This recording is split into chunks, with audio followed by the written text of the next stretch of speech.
Coming up, the Department for Business and Trade have published what can only be described as, at best, a political propaganda booklet about Brexit, and at worst, a taxpayer-funded official handbook of lies to forward the twisted agenda of the Brexit cult. The minister responsible is Kemi Badenoch, and the combative dishonesty in this publication is right on brand for the minister who is just one shining example of the Dunning Kruger effect within the current government. Stay tuned.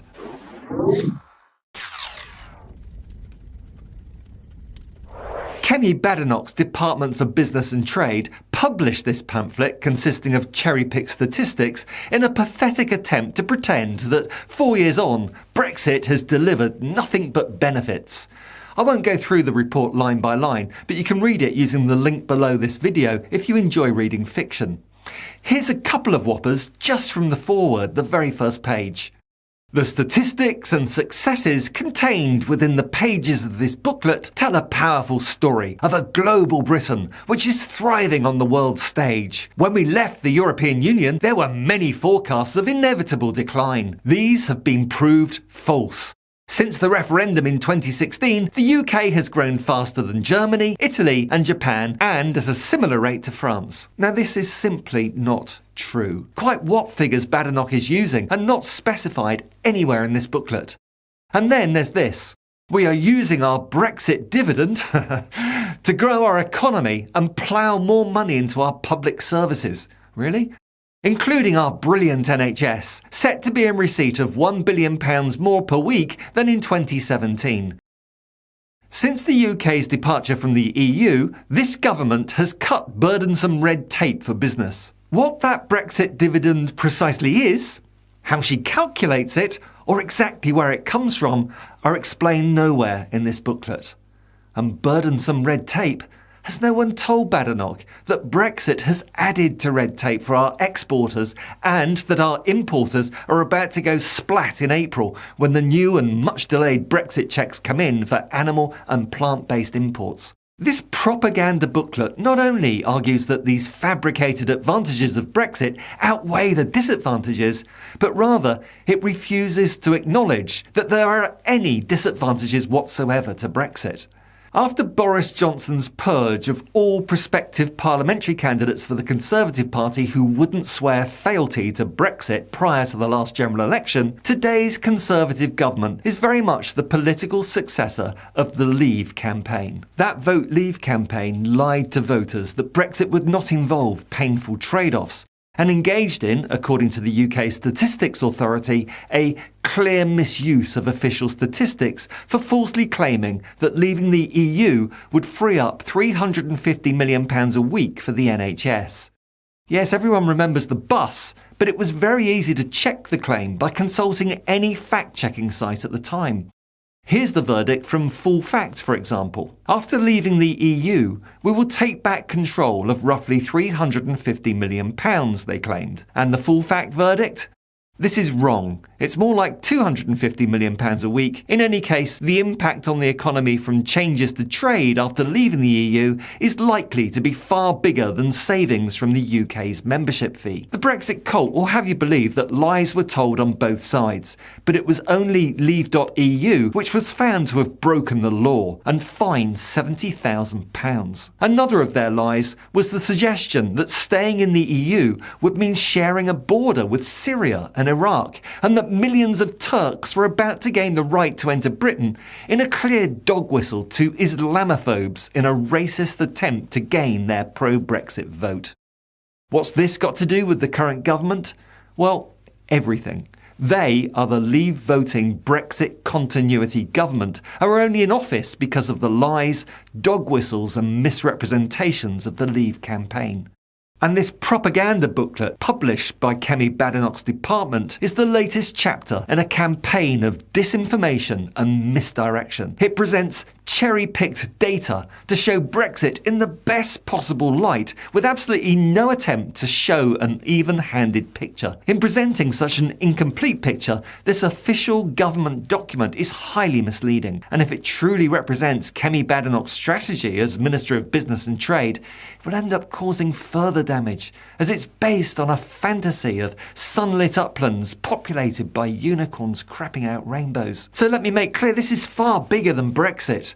The idea that our government would pretend to have fully assessed the ramifications of any economic policy on a nation's financial health without a comprehensive examination of both its advantages and detriments is frightening. To attempt to highlight the vanishingly small benefits of Brexit while totally ignoring the carnage it has left in its wake is not only a pointless exercise, but is also dangerous and very harmful. The aggregate effect of Brexit on our economic landscape has by any measure seen a significant erosion of our collective wealth and confirmed the warnings espoused by just about every economist, other than the Tories' tamed exhibits such as the bonkers and perpetually off-target Patrick Minford, poster boy of both Thatcher and Truss. Any accountant will tell you that you can't evaluate the impact of a policy like Brexit on a country's economy without a balanced cost-benefit analysis. This propaganda booklet lists only one side of the balance sheet, and that alone makes it worse than useless. Added to that, the one side of the balance sheet it lists is overblown and mostly fictitious anyway. Analysis from the National Institute of Economic and Social Research estimates that at the end of last year, GDP in the UK was between 2 and 3% lower than it would have been had the UK not left the EU. The equivalent of an £850 per person loss in national income, a figure which is forecast to rise to £2,300 per head in the next decade. Any mention of this in the propaganda booklet? Guess. Erecting trade barriers with our biggest and closest trading partner to chase free trade deals with smaller economies on the other side of the world is not paying off, and never could. Add to that the fact that levels of business investment in the UK are down 30% compared with the pre-referendum trend. Funnily enough, no mention of that either in Badenoch's work of fiction. This pamphlet instead would have us believe that the UK's economy has been transformed for the better due to new free trade deals. The truth is, the vast majority of those so-called new trade deals were rolled over from those the UK had access to via the EU anyway. And since leaving, the new trade deals struck with Japan and other countries often mirror deals that the EU has also struck since Brexit, and the UK version, certainly in the case of Japan, is often on worse terms, reflecting the relative insignificance of the UK market on its own. The big fanfare accompanying the UK joining the Trans-Pacific Partnership was to celebrate a trade benefit estimated by the government itself to be worth only 0.06% of GDP by 2040. We'd need over 50 such deals to make up for trade lost through Brexit. And with any USA trade deal never going to happen, there is no possibility of further significant trade gains that would go anywhere near replacing lost EU trade.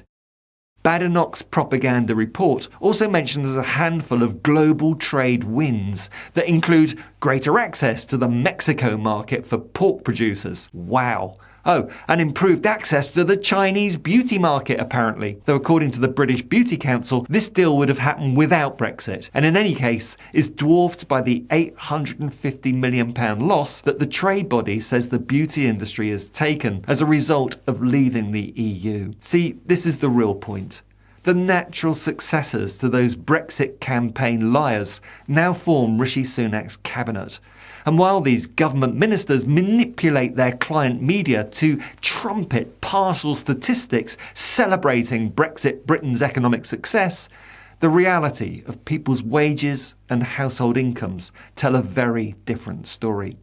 Analysis from the Resolution Foundation shows that the standard of living in the UK today is now back to where it was 18 years ago. A numbing picture of Brexit Britain in reverse gear. The remaining Brexit cult members will every time point to the war in Ukraine and to the pandemic, and it's true that external factors have contributed to rising energy bills and food prices. But Brexit has meant that household incomes have been depressed and less able to take these shocks. And through its impact on the levels of the pound, Brexit itself has added to inflation. Meanwhile, net migration has continued to increase since Brexit as a matter of economic necessity, not least to fill urgent staff shortages in the NHS and our care system. I've been told literally by thousands of Brexit voters that they knew what they were voting for, but not one of them claims they were voting for higher immigration. Brexit was a form of populism, which I summarise as being the opinion of the gobshite down the pub being given equal weight to objective facts. This is why the Tory Brexit was never going to win them long-term success at the ballot box, because Brexit promises were built on feelings, not reality. And this desperate pamphlet, with all its huff and puff, just confirms this. An Ipsos poll last week found 57% of people think Brexit has been a failure, against just 13% that think it's been a success. But 4 years on, even if many voters think Brexit is now old news and that people like me should stop banging on about it, even Leave voters seem increasingly prepared to hold the Tory government accountable for the cost of living crisis and the current apocalyptic state of the NHS. This government will pay the price at the ballot box. But in many ways, it's just too late. Brexit won't be undone for a generation, and the economic pain inflicted by the Tory policies of austerity and Brexit has wreaked untold damage on the UK economy, and more importantly, on our social capital, public services, social housing, community cohesion, and national pride. Post-Brexit Tory Britain reminds an old-timer like me of the bad old days before we joined the European community. Back to being an unproductive Britain, starved of investment, insular, polluted, xenophobic, the inward-looking sick man of Europe once again.